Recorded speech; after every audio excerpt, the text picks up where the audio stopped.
नमस्कार, मी निरंजन. दिल्लीमध्ये जेनझीचं जे आंदोलन झालं आणि या विद्यार्थ्यांनी ज्या पद्धतीने प्रतिकार केला, म्हणजे सर्वात पहिल्यांदा तर ते याची मागणी, धर्मेंद्र प्रधानच्या राजीनाम्याची मागणी वगैरे करत होते.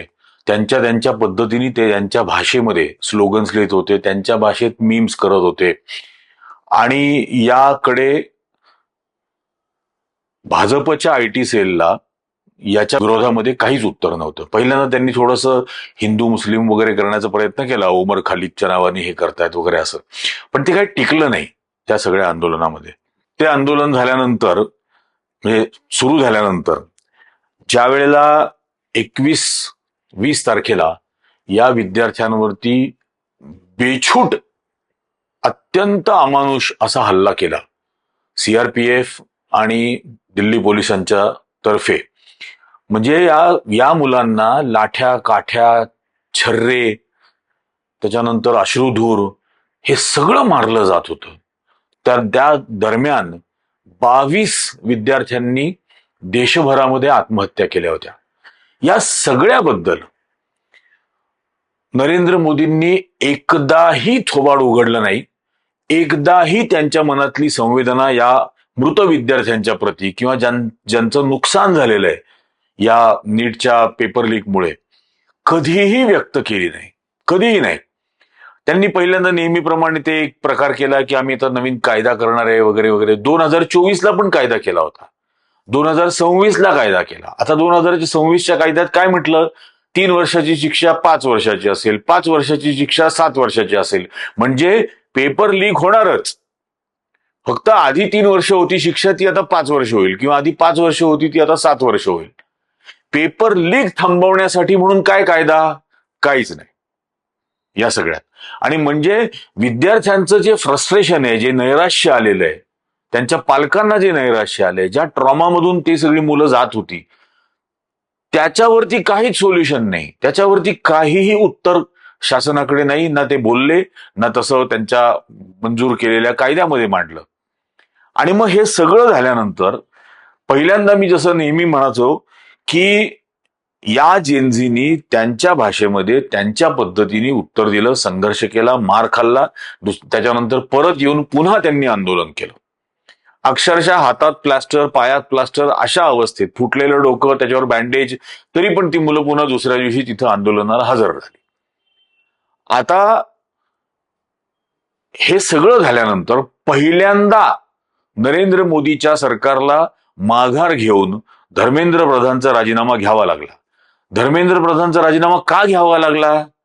कारण की मग नरेंद्र मोदी आणि अमित शहाच्या राजीनाम्याची मागणी होईल आणि मग हे सगळं हाताबाहेर जाऊ शकतं. त्यामुळे स्वतःची खुर्ची वाचवण्यासाठी, त्या तडीपारची खुर्ची वाचवण्यासाठी धर्मेंद्र प्रधानला राजीनामा द्यायला लावला. बरं, राजीनामा देताना त्यांनी काही संवेदना व्यक्त केल्या का? काहीच नाही.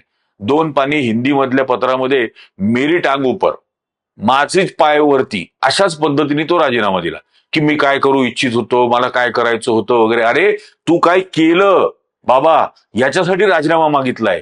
तुझ्या मनात काय करायचं होतं वगैरे याला काही घेणं देणं राहत नाही. पण या पद्धतीने तो सगळा राजीनामा झाला. ते झाल्यानंतर मी पहिल्यांदा जे म्हणायचो की या मुलांनी एकजूट दाखवून त्यांच्यामध्ये कुठलाही भेदभाव न बाळगता, जात, धर्म, पंथ, लिंग, भाषा, शिक्षित, अशिक्षित, गरीब, श्रीमंत, काहीही भेदभाव न बाळगता या मुलांनी एकमेकाची साथ दिली.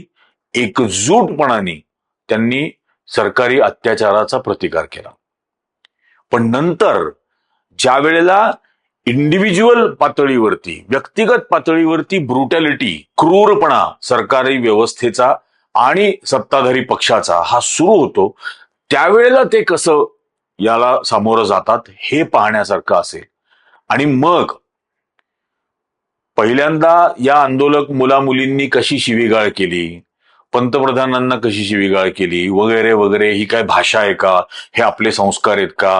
आणि अशा मुलीला तर मी सून करूनच घेणार नाही. मुळामध्ये अशी मुलगी तुमच्या घरात सून म्हणूनच येणार नाही.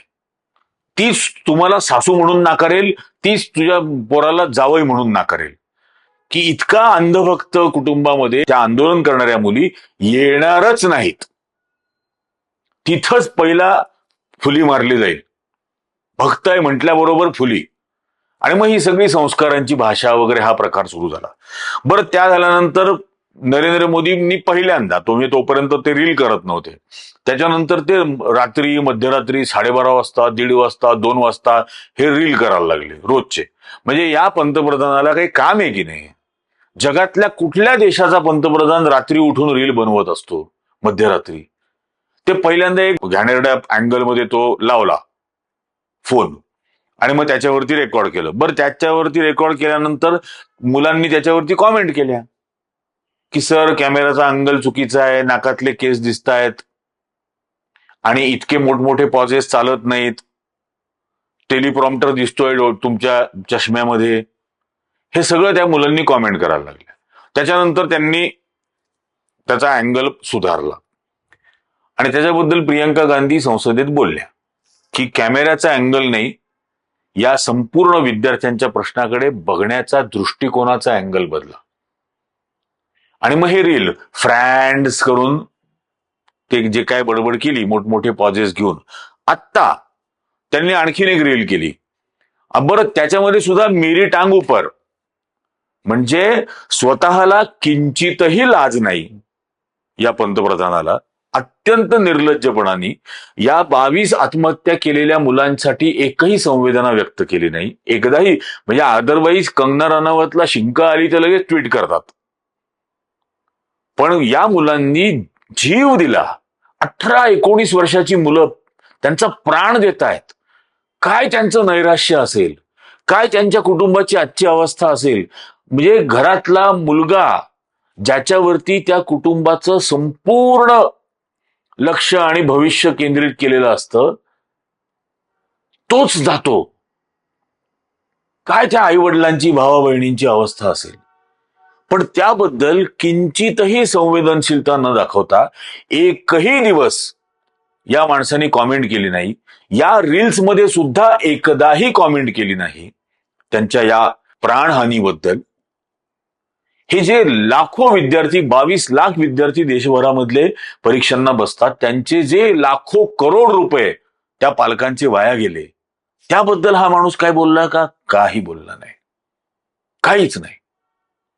आणि वर काय म्हणतो की शिवीगाळ केली आणि या मुलांनी, बच्चों से गलती हो जाती है, बच्चों से गलती हो गई, बच्चों को गले लगाएंगे, उनको माफ करेंगे. अरे, तुझ्या असंवेदनशीलतेबद्दल काय? तुला आम्ही माफ करू का? तुला हा देश कधीही माफ करणार नाही. तुझ्या पक्षाला, तुझ्या मातृसंघटनेला, कोणालाही माफी नाही या विषयात. आणि हे सगळं झाल्यानंतर एक रुचिका पांडे नावाची 15 वर्षाची मुलगी, रुचिका, या 15 वर्षाच्या रुचिकानी तिथं आंदोलनामध्ये काहीतरी शिवीगाळ केली. आता मुळामध्ये पहिल्यांदा हे लक्षात घेतलं पाहिजे की ती एका पार्लरमध्ये नोकरी करत होती. 10-15 हजार रुपये महिन्याला मिळवत होती. याचा अर्थ ती नोकरी करून स्वतःचं पोट भरण्यासाठी किंवा स्वतःचे शिक्षण करण्यासाठी 10-15 हजार रुपये महिन्याला कमवत होती. काय तिचं फ्रस्ट्रेशन असेल? का तिला आजच्या या शिक्षण व्यवस्थेमध्ये अशी 10-15 हजाराची कुठल्या तरी पार्लरमध्ये केस कापण्याची नोकरी करायला लागते? का शिक्षण व्यवस्था इतकी महाग करून टाकली? 47चा भारत विद्यार्थ्यांना मोफत शिक्षण देत होता. आज जगातली 4थी अर्थव्यवस्था, सर्वात महागडं काय असेल तर शिक्षण. आणि त्या मुलींनी तिथं काहीतरी शिव्या दिल्या. एक लक्षात घेतलं पाहिजे, शिवी कोण देतं? ज्यावेळेला ही मुलं देतात ना, त्यावेळेला लक्षात घेतलं पाहिजे की ते हेल्पलेस आहेत, ते दुर्बल आहेत. आणि हेल्पलेस आणि दुर्बल माणूस करू काहीच शकत नाही, तो फक्त शिवी देऊ शकतो. आणि त्यांनी त्या शिव्या दिल्या तिथं. आणि ती लहान अल्पवयीन 15 वर्षाची मुलगी, तिच्यावरती FIR दाखल केली. तिच्यावर FIR दाखल केल्यानंतर तिच्या कुटुंबाला धमक्या, तिला धमक्या, बलात्कार करू, तुकडे करू, अमुक तमुक, हे सगळे प्रकार सुरू झाला. त्या बिचाऱ्या मुलीनी कॅमेऱ्यासमोर उभं राहून व्हिडिओ रेकॉर्ड केला हात जोडून आणि माफी मागितली. बघा. जुलाई को मैं सीपी गई थी अपने फ्रेंड्स के साथ. फिर वहाँ पे प्रोटेस्ट हो रहा था. मैंने वहाँ पे कोक पी. वहाँ पे ग्रुप्स बने हुए थे बहुत सारे. वो लोग बहुत चीज़ें बोल रहे थे, बहुत गालियाँ दे रहे थे प्रधानमंत्री जी को. उन लोगों के इन्फ्लुएंस में आके कि तुम लोग भी बोलो, तुम लोग भी बोलो, कोई सब बोलो करके मैंने बहुत चीज़ें बोली. मैं भी मात्र 15 साल की हूँ. मैंने जो करा वो माफ़ी के लायक नहीं था. मैंने बहुत गंदी चीज़ें बोली है, बट ये मेरी पहली और आखिरी गलती होगी. इसके बाद मैं ऐसा कुछ नहीं करूँगी और ना ही वो चीज़ मैंने कभी पोस्ट की थी. मैं पूरे देश से माफ़ी मांगती हूँ. मैं इतनी शर्मिंदा हूँ, मैं अपनी नज़र भी नहीं उठा पा रही हूँ. मैं सबसे माफ़ी मांग रही हूँ. मुझे प्लीज़ माफ़ कर दीजिए, प्लीज़. त्या व्हिडिओमध्ये ती म्हणते की मी तिथं गेले सीपीला, तिचे पार्लरमधून ती बाहेर पडली. परत जात असताना सीपी म्हणजे कॅनॉट प्लेसला अशा असे मुलांचं आंदोलन चालू होतं. त्या सगळ्या माहोलचा माझ्यावर परिणाम झाला आणि मी शिव्या दिल्या. माहोलचा परिणाम म्हणजे तिने तिच्यासारखीच हतबल, हेल्पलेस आणि दुर्बल मुलं मुली आजूबाजूला पाहिले आणि मग तिचा जो काही संताप झाला त्यातून तिने शिव्या दिल्या. त्याच्या पलीकडे ती काय करू शकत होती? ती एक लहान बच्चा किंवा बच्ची म्हणतो ना, हा नॉन बायोलॉजिकल, त्या कॅटेगरीतली ती मुलगी. तिला माफी मागायला लावली. आणि आता एक आणखीन व्हिडिओ दाखवतो, तोच मोदींच्या व्हिडिओशी संबंधित असलेला. आणि बघा, भाजपमधले संस्कारी प्रौढ हे तर बच्चे आहेत ना. भाजपचे संस्कारी प्रौढ इन्क्लुडिंग नरेंद्र दामोदरदास मोदी काय बोललेले आहेत हे ऐका. शरारती बच्चों ने भद्दी भद्दी गालियां बोली. ऐसे कुछ भाड़े के टट्टे किसी भी सभ्य समाज को शोभा न दे ऐसे शब्दों का प्रयोग किया गया. मुझे तो गालियां दी गई, मेरी स्वर्गीय माता को भी गालियां दी गई. न जाने कितना भद्दा स्वरूप था.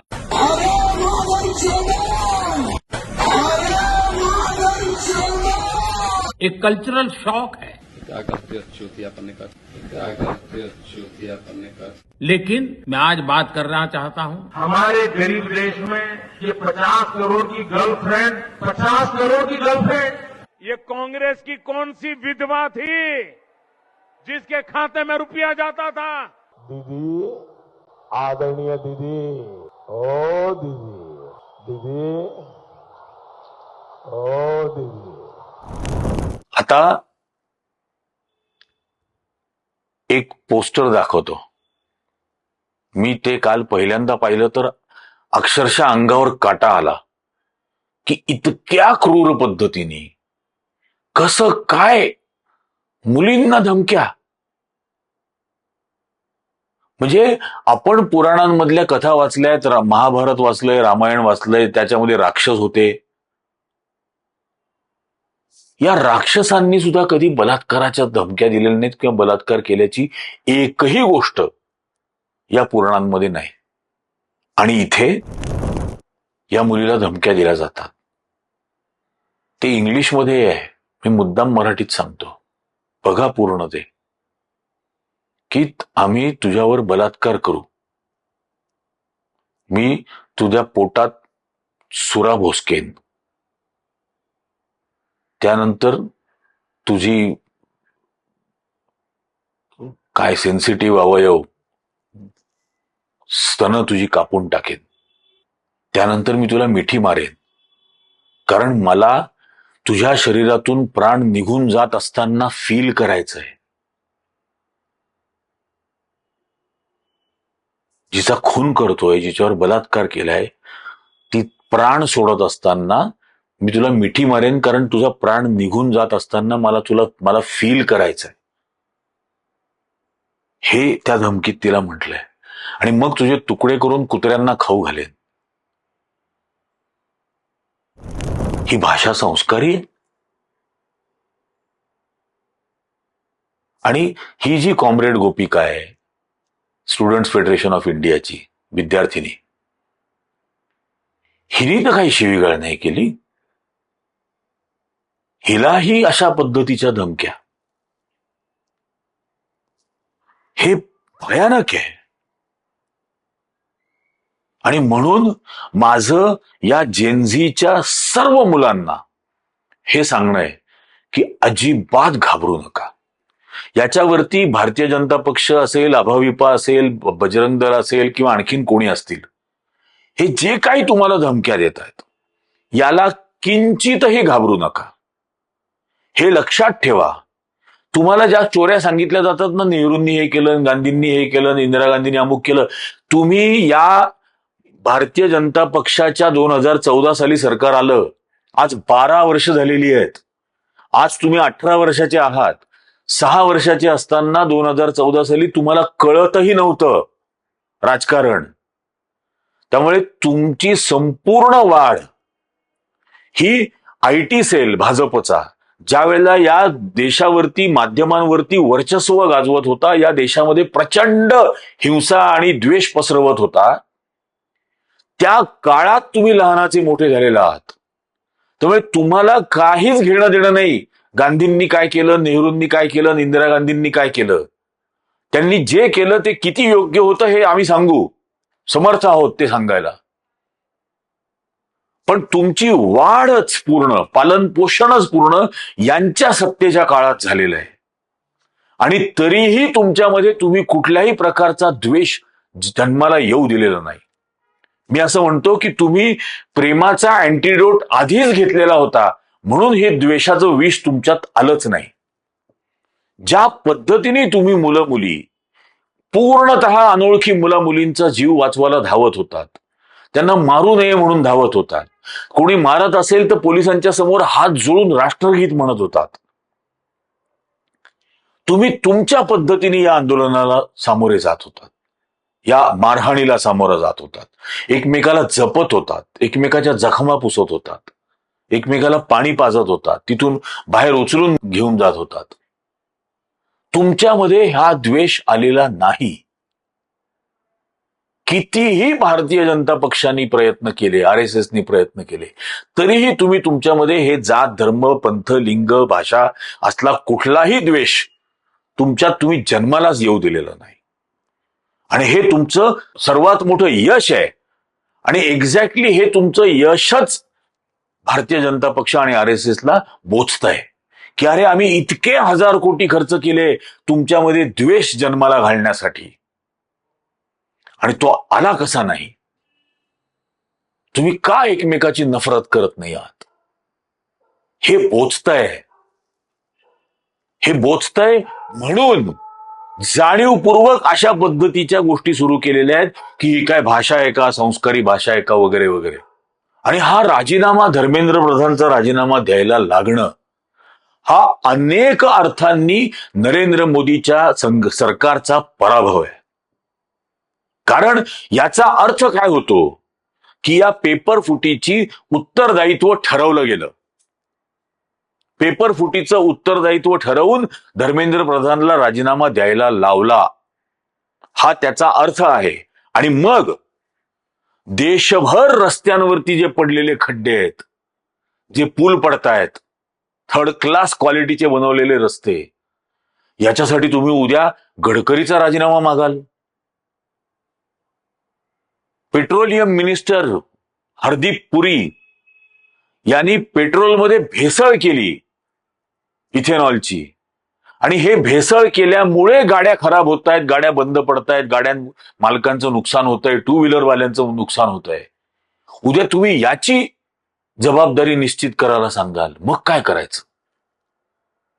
हा तडीपार गृहमंत्री असताना 3 वर्ष झाले मणिपूर जळतंय. 3 वर्ष महिलांची नग्न धिंड काढली गेली रस्त्यांवरून, बलात्कार करून खून केला गेला. हाच गृहमंत्री असताना पुलवामामध्ये हल्ला झाला, हाच गृहमंत्री असताना पहलगाम मध्ये हल्ला झाला. उद्या तुम्ही जबाबदारी निश्चित कराल सांगाल तर तडीपारलाही राजीनामा द्यावा लागेल. एअरफोर्सची किती विमानं पडली सांगायला तयार नाही. ऑपरेशन सिंदूरमध्ये किती सैनिक मेले हे सांगायला तयार नव्हते. वर्षभर लपवलं, मग आत्ता कुठे ते 6-7 जणांना श्रद्धांजली अर्पण केली वर्षभरानंतर. चीन कसं लद्दाखमध्ये घुसलेलं आहे याची जबाबदारी निश्चित कराल आणि स्वसंरक्षण मंत्री राजनाथ सिंगांचा राजीनामा मागाल. अर्थव्यवस्थेचं केलेलं वाटोळं यासाठी उद्या निर्मला सीतारामनचा राजीनामा मागाल. कॉर्पोरेट मंत्री, व्यापार मंत्री पियुष गोयलचा राजीनामा मागाल. गौतम अदानी आणि अंबानीला कशा पद्धतीने सवलती दिल्या जातात, त्यांचे टॅक्स कसे माफ केले जातात, उद्योगपतींची कर्ज कशी माफ केली जातात, म्हणून तुम्ही अख्ख्या मंत्रिमंडळाचे राजीनामे मागायला लागाल. ही सर्वात मोठी बोच आहे. हीच सर्वात मोठी बोच आहे. आणि आता हे जे सगळं पुढे सुरू झालेलं आहे, म्हणजे मला सांगा, ही संस्काराची भाषा वगैरे हा जो सगळा प्रकार आहे, मला सांगा, त्या मोहन देस सरांनी एक खूप छान लिहिलेलं आहे की भयान भीती दाखवून जबरदस्तीने जी माफी मागून घेतली ती ऐकून शांत समाधानी झोपलेल्या काका काकूंनो, नडगीवर खिळे ठोकलेली लाठी रप्पकन बसल्यावर जीव घेऊन लंगडत पळणाऱ्या, आक्रोशणाऱ्या एखाद्या मुलाच्या हृदयाचे ठोके कधी ऐकलेत का?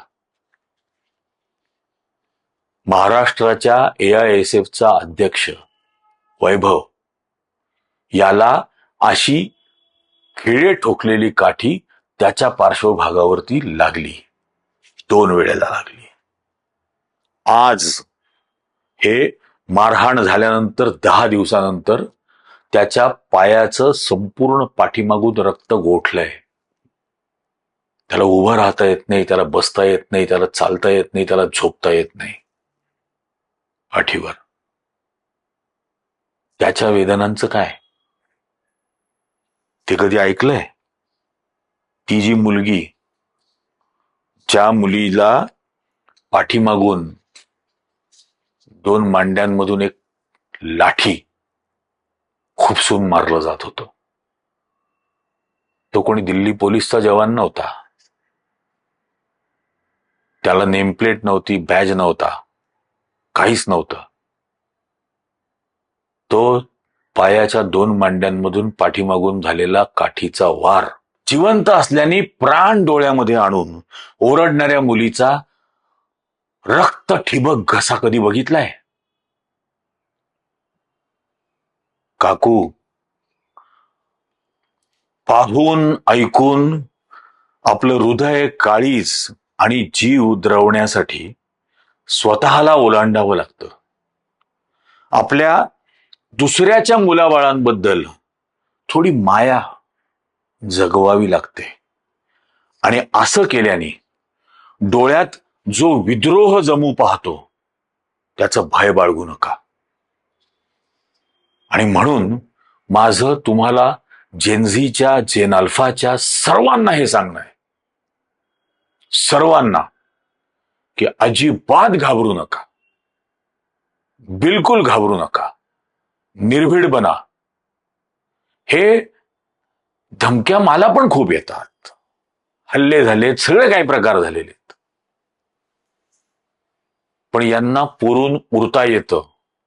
यांना पुरून उरून यांच्याच समोर ताठ मानेनं पुन्हा उभं राहता येतं, हे लक्षात ठेवा. आणि आणखीन एक गोष्ट सांगतो की कुठेतरी आमची पिढी गाफील राहिली, त्यामुळे आज तुमच्यावरती ही वेळ येते. त्यामुळे याचीही पूर्ण जबाबदारी आम्ही घेऊ. येणाऱ्या काळामध्ये तुमच्या आधी आमच्यावर लाठी पडेल, तुमच्या आधी आम्हाला प्राण द्यावा लागेल, याचीही मनाची पूर्ण तयारी आहे. त्यामुळे बिलकुल घाबरू नका. तुमच्यावरती भविष्याचा बोजा आहे, आमच्यावरती भूतकाळाचा आहे. त्यामुळे भविष्याचा बोजा ज्यांच्यावरती आहे त्या मुलामुलींना, त्या विद्यार्थ्यांना, विद्यार्थिनींना सर्वात जास्त जपायला हवं. आणि ते आम्ही जपू येणाऱ्या काळात, 100% जपू. म्हणून हे जे ट्रोल असतात ना, या ट्रोलच्या धमक्यांना घाबरू नका, या ट्रोलच्या शिवीगाडीकडे लक्षही देऊ नका, वाचू सुद्धा नका ते काय म्हणतायत ते. बिलकुल. एक कायम लक्षात ठेवा, रिक्षावाल्याशी भांडायच्या नादामध्ये फ्लाईट चुकवायची नसते. त्यामुळे हे चिल्लर चपाटे जे करतात ना उद्योग, याच्याकडे पूर्ण दुर्लक्ष करा. आता ही तुमची जेनझी जी शिक्षणासाठी संघर्ष करते, चांगलं शिक्षण हवं, दर्जेदार शिक्षण हवं, क्वालिटी एज्युकेशन हवं, स्वस्त आणि रास्त किमतीमध्ये ते शिक्षण हवं, यासाठी तुम्ही भांडताय, यासाठी तुम्ही संघर्ष करताय. भाजपची जेनझी काय करते माहितीये का? बघा.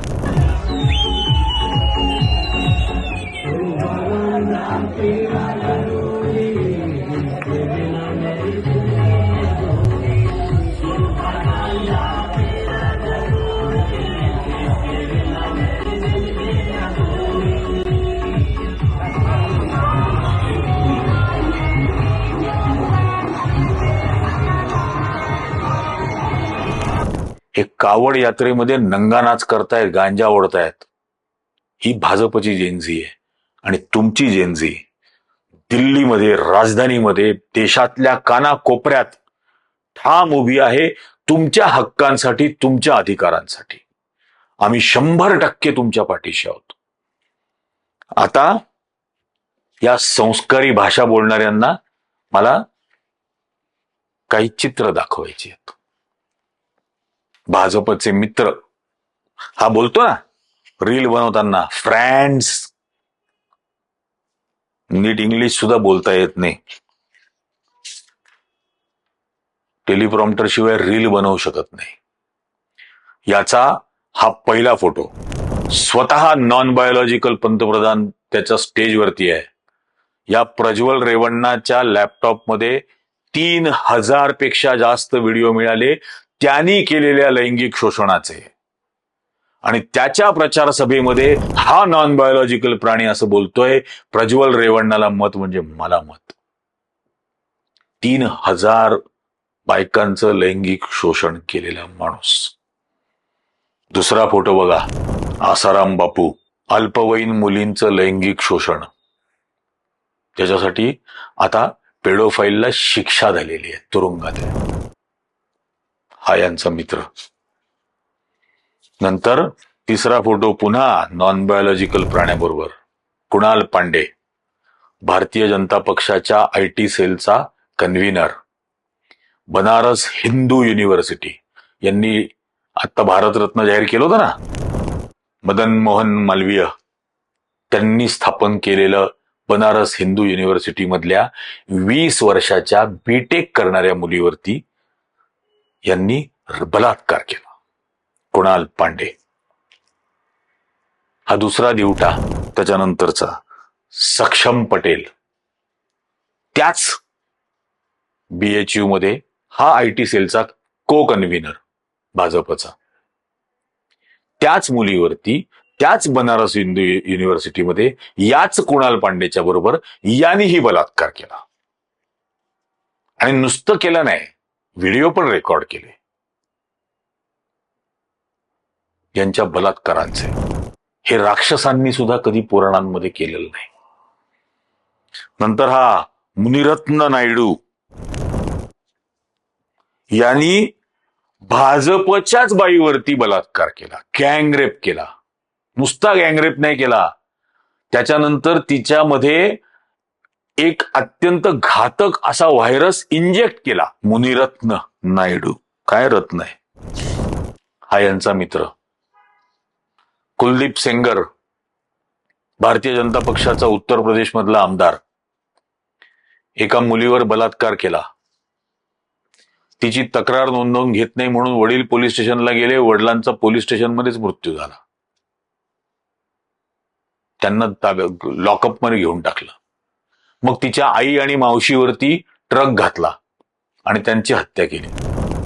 हा कुलदीप सेंगर यांचा भारतीय जनता पक्षाचा उत्तर प्रदेश मधला आमदार.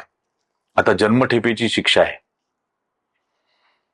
आणि आता हे नवीन प्रल्हाद जोशी, नवे शिक्षण मंत्री, यांनी बिल्किस बानोवरती गुजरातमध्ये, बिल्किस बानो गर्भवती असताना तिच्यावरती 8-10 जणांनी गँगरेप केला.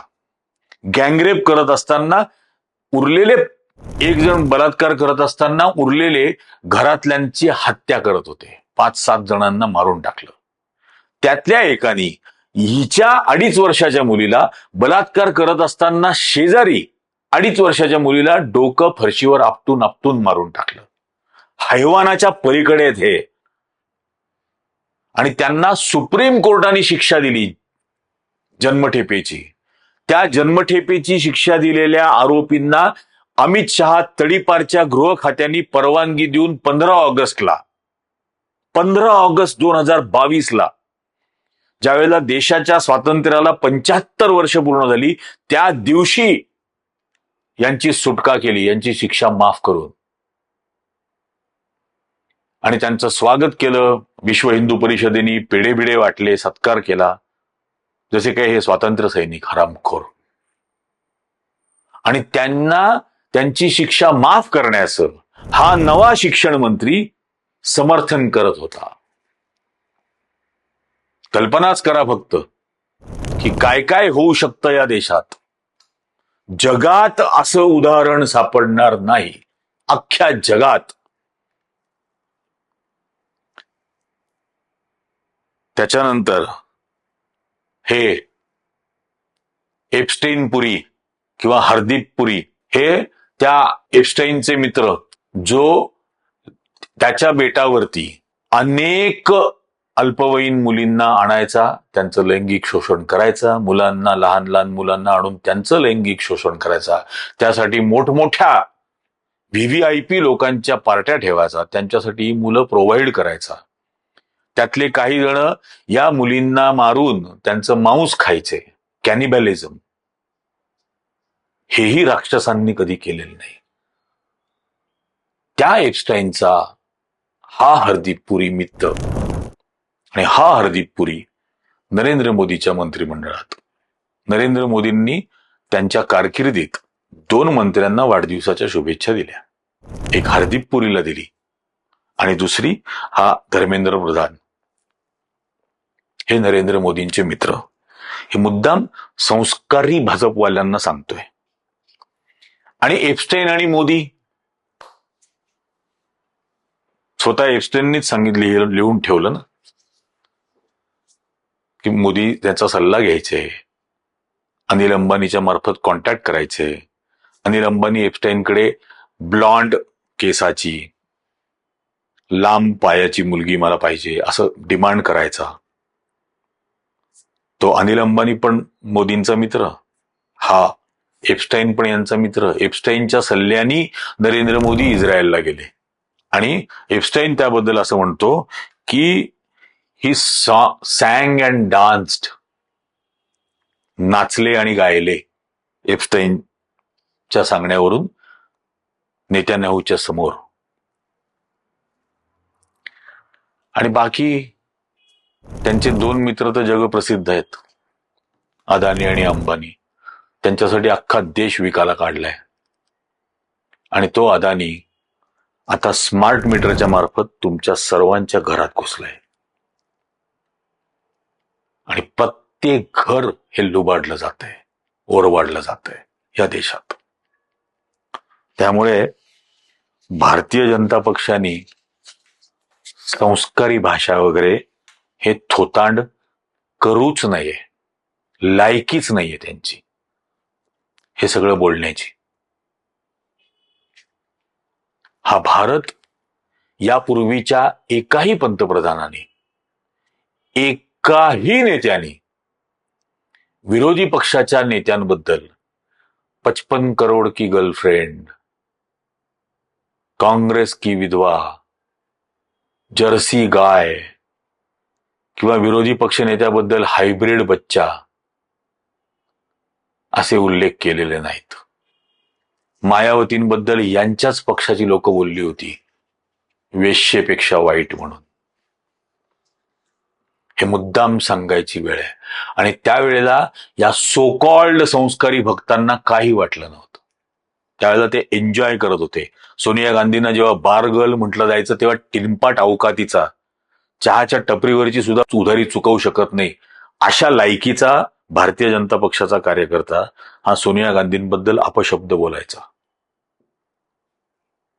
आणि ही सगळी संस्कृती RSS आणि भाजपनी रुजवली आहे.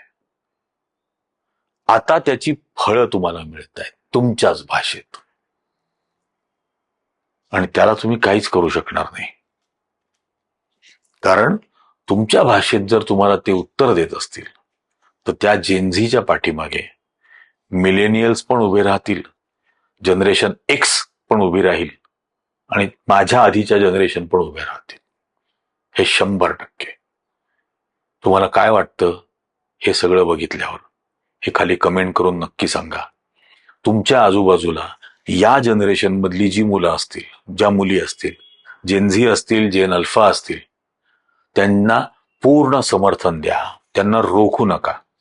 त्यांना प्रश्न विचारण्याची सवय लावू द्या. त्यांना प्रश्न विचारू द्या. त्यातूनच ते त्यांचं भविष्य घडवणार आहेत. त्यामुळे त्यांना जितकं प्रोत्साहन देता येईल तेवढं द्या. त्यांना जितकं प्रोटेक्ट करता येईल तेवढं प्रोटेक्ट करा. इंडियन युथ काँग्रेसनी तर जाहीर सांगितलेलं आहे की हे जे लंपट चंपट आहेत संघाचे, हे जे तुम्हाला काही शिवीगाळ करत असतील, त्यांनी हेल्पलाईन सुरू केलेली आहे. त्या हेल्पलाईनला कॉन्टॅक्ट करा. तुम्हाला काहीही मदत लागणार असेल, कोणी धमक्या देत असेल, कोणी ट्रोल करत असेल, कोणी त्रास देत असेल, कोणी छेडत असेल, तर त्या हेल्पलाईनला तुम्ही कॉन्टॅक्ट करा. पुण्यामध्ये भाऊसाहेब आजबेंनी ऑलरेडी सोशल मीडियावरती पोस्ट केलेली आहे, ते स्वतः वकील आहेत, की काहीही मदत लागली तर त्यांना कॉन्टॅक्ट करा. देशभर प्रत्येक गावात आणि शहरात तुमच्या पाठीमागं मदत उभी राहील. निर्भीड बना, आणि निर्भीड बनला तरच अशा पद्धतीच्या बेछूट, नादान, अशिक्षित हुकुमशहाचा प्रतिकार आपल्याला करू शकू. आपण त्याला खाली खेचू शकू. तुम्हाला काय वाटतं हे खाली कमेंट करून सांगा. हा व्हिडिओ जास्तीत जास्त जणांनी लाईक करा, हाईप करा, जास्तीत जास्त जणांना याची लिंक शेअर करा, आणि ज्यांना ज्यांना लिंक शेअर कराल त्या सर्वांना चॅनल सबस्क्राईब करण्याचा आग्रह करा. आत्ताच्या भागात इतकंच. धन्यवाद.